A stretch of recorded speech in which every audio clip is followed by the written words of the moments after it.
Bilang paghahanda sa nalalapit na 2023 Barangay at Sangguniang Kabataan Election, nagsagawa ang Commission on Election ng Unity Walk, Interfaith Prayer Rally and Peace Covenant Signing sa mga kandidato upang masiguro ang isang ligtas at mapayapang proseso ng halalan sa probinsya ng Kalinga.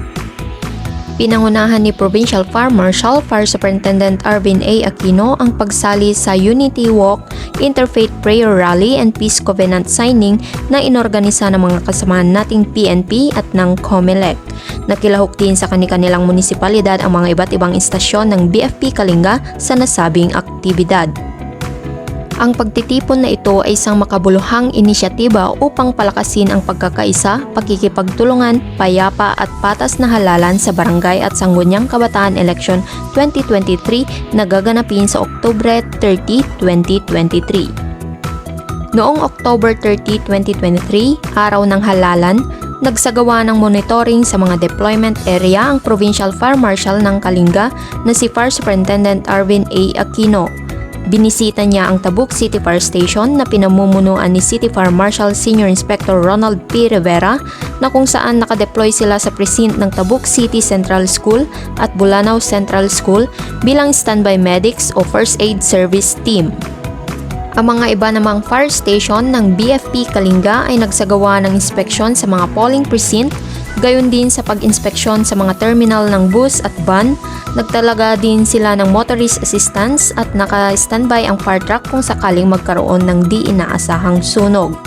Naging mapayapa at maayos ang naisagawang halalan at walang naitalang sunog o anumang pangyayari sa araw na iyon. Noong October 16, 2023, sa pamamagitan ng Provincial Disaster Risk Reduction and Management Office, nag-donate ang Provincial Government Office Kalinga ng mahahalagang kagamitan at supply sa Bureau of Fire Protection Kalinga. Kinatawan ni Provincial Fire Marshal Fire Superintendent Arvin A. Aquino kasama ang iba pang mga personalidad ng BFP Kalinga ang tumanggap sa mga kagamitan at supply na isinagawa sa Kalinga Sports Center. Nakatanggap ng mga sumusunod na kagamitan ang BFP Kalinga: isang computer, isang telebisyon, isang video camera, 3 mikropono, isang printer, isang sound system, 3 headphones, 3 office chairs at isang laptop. Bukod dito, nagbigay rin ng 5 set na medical kits ang PDRRMO upang makatulong sa mga medical na pangangailangan. Ang mga donasyong ito ay inumpisa ni Governor Ed Duba upang suportahan ang mga programa ng ahensya sa implementasyon ng fire safety at disaster preparedness. Naglunsad din ng pagbisita sa Kalinga upang subaybayan ang Oplan Kaluluwa 2023 ang BFP CAR Assistant Regional Director for Administration, Fire Senior Superintendent Michael C. Castillo, kasama sina Fire Senior Inspector Yulaine W. Agabas, Fire Senior Inspector Arlene P. Gaspar at FO2 Manny T. Castillo.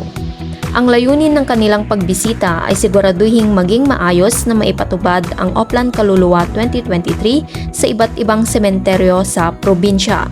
Sinigurado naman ni Provincial Fire Marshal Fire Superintendent Arvin A. Aquino na nakaantabay at nakahanda ang mga fire trucks at mga ambulansya na magresponde sa anumang hindi inaasahang insidente. Bukod sa fire safety at medical assistance, sinisikap din ng mga kawani ng BFP Kalinga na mapanatili ang kaligtasan ng lahat ng mga naglalakbay patungo sa mga sementeryo. Wala namang naitala na anumang malaking insidente maliban sa minor injuries ng mga ilan na agad naman binigyan ng paunang lunas.